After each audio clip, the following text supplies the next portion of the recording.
أحسن مثواي إنه لا يفلح الظالمون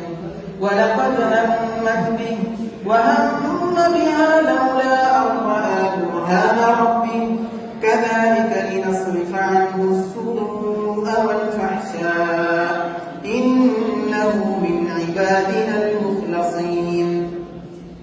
واستبق الباب وقدت قميصه من دبر وألف يا سيدها لدى الباب قالت ما جزاء من أراد بأهلك سوءا إلا أن يسجن أو عذاب أليم قال هي راودتني عن نفسي وشهد شاهد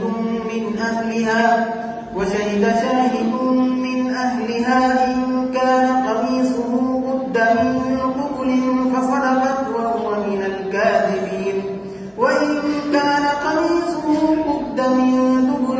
فكذبت وهو من الصادقين فلما رأى قميصه قد من دبر قال إنه من كيدكن إن كيدكن عظيم يوسف أعرض عن هذا واستغفري لذنبك إنك كنت من الخاطئين وقال نسوة في المدينة امرأة العزيز تراود فتاها عن نفسه قد شغفها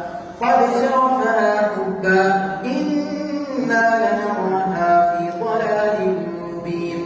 فلما سمعت بمكرهن أرسلت إليهن وأعتدت لهن متكئا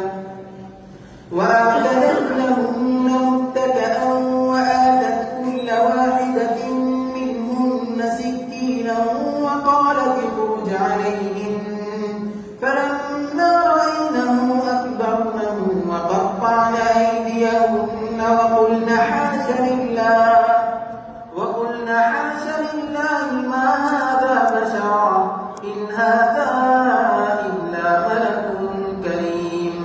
قالت فذلكن الذي لمتنني فيه ولقد راودته عن نفسه فاستعصم ولئن لم يفعل ما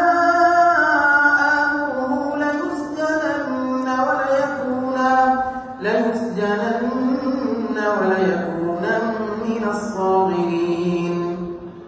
قال رب السجن أحب إلي مما يدعونني إليه وإلا تصرف عني كيدهن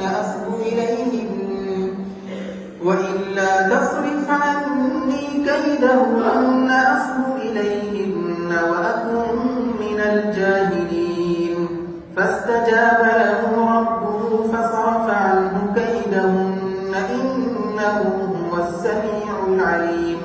ثم بدأ